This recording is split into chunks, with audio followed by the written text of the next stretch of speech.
Bonjour, ici Magali Pigeon de The Caribbean Tech. Bienvenue à votre Get Up Bell quotidien. Aujourd'hui, on répond à la question « Qui sont les Business Angels ?»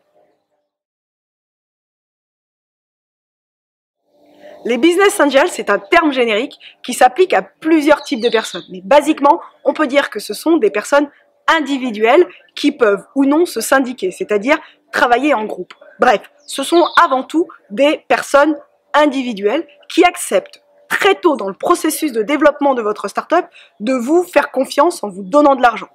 En parlant de confiance, il ne faut pas oublier que avec les Business Angels, vous rentrez dans un monde professionnel, semi-professionnel d'investissement. Donc, il y a l'apparition de deux concepts un peu particuliers. Le premier, c'est d'être au clair sur votre stratégie de sortie. On en parlera à la fin.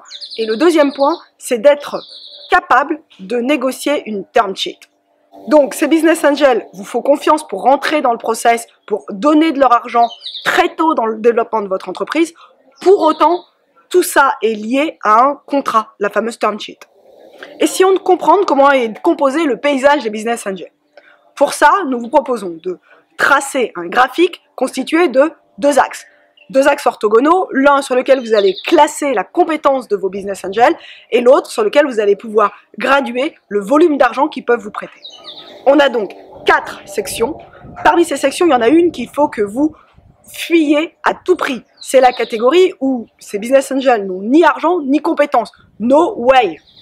De la même manière, vous devriez vraiment beaucoup vous méfier pour la catégorie de ceux qui ont de l'argent mais qui n'ont pas de compétences. Parce que finalement, ces gens-là, ils rentrent dans la catégorie que vous avez déjà traitée dans un tour précédent et qui est la catégorie du love money. Attention, ne l'oubliez pas, prenez l'argent uniquement s'il arrive dans de bonnes conditions. Et quelqu'un qui n'a pas de compétences et qui vous apporte que de l'argent peut très certainement vous apporter aussi pas mal d'ennuis pour la suite. Donc, évitez cette case-là. Il reste donc deux grandes catégories, celle de l'investisseur qui a de l'argent et qui a des compétences, ça c'est génial, on n'en parle pas plus que ça, on ne s'étend pas là-dessus aujourd'hui. Et il y a l'autre catégorie, celle où ils n'ont pas forcément beaucoup d'argent, mais où ils ont beaucoup de compétences. Alors entendons-nous bien sur le terme compétences. Dans le terme compétences, on y met quoi? On y met la connaissance de l'environnement startup, la connaissance du monde du business, la connaissance d'un réseau qui va pouvoir vraiment vous aider, et la qualité des conseils qu'ils pourront vous donner.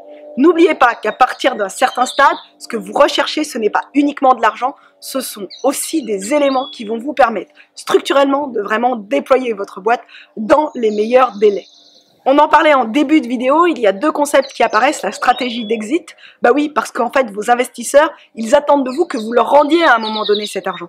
Et pour récupérer l'argent, il faut le rendre liquide. Et pour ça, il y a deux moyens. Soit vous vendez votre structure, soit vous faites une IPO, vous vous introduisez en bourse. Et le deuxième point, c'est la fameuse term sheet, le fameux contrat qui va vous lier à vos investisseurs. Dans cette vidéo, on n'aborde aucun de ces deux points-là, on est plutôt sur des aspects techniques, et ces aspects techniques-là, soit on va les traiter dans une autre vidéo, soit on les traitera dans un meet-up spécifique sur ce sujet-là. Nous sommes friands de vos commentaires, de vos remarques et de vos suggestions, alors n'hésitez pas. Si vous ne l'avez pas encore fait, inscrivez-vous à la chaîne, abonnez-vous, et sur ce, on vous souhaite une excellente journée. Bye bye!